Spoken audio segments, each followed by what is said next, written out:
একটা mobile game, অথচ এই ছেলেগুলোর কান্না দেখে কে বলবে এরা এটাকে কত সিরিয়াসলি নিয়েছিল। তাদের কাছে এটা শুধু গেম নয়, এটা একটা আবেগ। ফুটবল ক্রিকেটের মতো এখানেও আছে বিশ্ব মঞ্চে প্রতিনিধিত্ব করার সুযোগ, যেখানে অংশ নেয় বিভিন্ন দেশ থেকে আসা সেরা সব দল, যেখানে জিতলে মেলে কোটি কোটি টাকার পুরস্কার। হ্যাঁ, ঠিকই শুনেছেন, কোটি কোটি টাকা।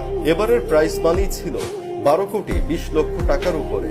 বাংলাদেশের এখনো যদিও অবস্থা খুব সুবিধার না, আমাদের পিতামাতা সন্তানদের গেম খেলতে দেখলে সবার আগে তাদের মাথায় আসে ঝাড়ুর কথা।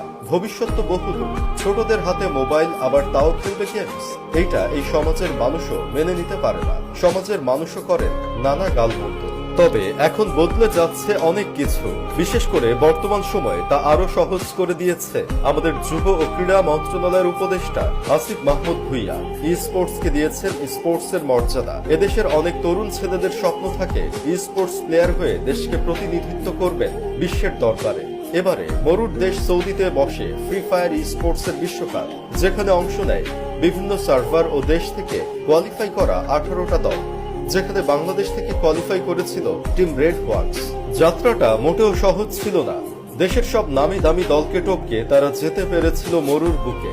বাংলাদেশের পতাকা বুকে নিয়ে দাঁড়িয়েছিল বিশ্বমঞ্চে। প্রথমবারের মতো কোনো বাংলাদেশি ফ্রি ফায়ার ই স্পোর্টস টিম বিশ্বমঞ্চে বাংলাদেশকে প্রতিনিধিত্ব করল।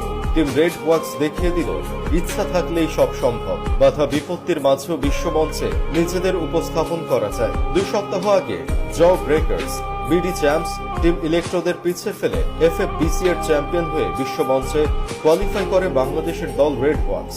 বাংলাদেশের সেরা এই টিম রেড ওয়াক্স এর প্রতি ভক্তদের ভালোবাসা ও আশাও অনেক। প্রথমবারের মতো বিশ্বমঞ্চে গিয়ে কিছুটা নার্ভাসনেস কাজ করে তাদের ভেতর, কারণ বাকি সব দলগুলোর তুলনায় তারা একদমই নতুন। এই দেশে ই স্পোর্টস এর তেমন সুযোগ সুবিধা নেই। নতুন পরিবেশ, নতুন আবহাওয়ায় মানিয়ে নিতে কষ্ট হয়।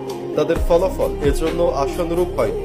59 পয়েন্ট নিয়ে 18 নম্বরে থেকে শেষ করে তারা। ম্যাচ হেরে কান্নায় ভেঙে পড়ে নেজাত রুদ্ররা। তাদের এই অস্ত্র ভেজা চোখ বলে দেয় তাদের জয়ের ক্ষুধা কতখানি। তারা তাদের সেরা ছন্দে ছিল না, কারণ অভিজ্ঞতার দিক দিয়ে বিশ্বমঞ্চে তারা প্রথমবার। এবার হয়তো হয়নি, তবে হবে সামনের বার। তখন নাম থাকবে উপরের দিকে, বাংলাদেশের পতাকা থাকবে শীর্ষে। সবার চোখে হয়তো খারাপ পারফরমেন্স করে বিদায় নিয়েছে রেড ওয়াক্স, তবুও যে তারা দেশ সেরা। তারা খুলে দিয়েছে বিশ্বের মঞ্চে বাংলাদেশের ই স্পোর্টস এর দরজা। তাদের পথ অনুসরণ করে বাংলাদেশ থেকে যাবে আরো দল। বাংলাদেশের পতাকা বুকে নিয়ে তুলে ধরবে বিশ্বকাপ। অনেকে স্বপ্ন বুনবে ই স্পোর্টস প্লেয়ার হওয়ার। বাংলাদেশের ই স্পোর্টস এর এই ক্রেজটা যে তাদের হাত ধরে এসেছে, এটাই বা কম কি। শুভকামনা।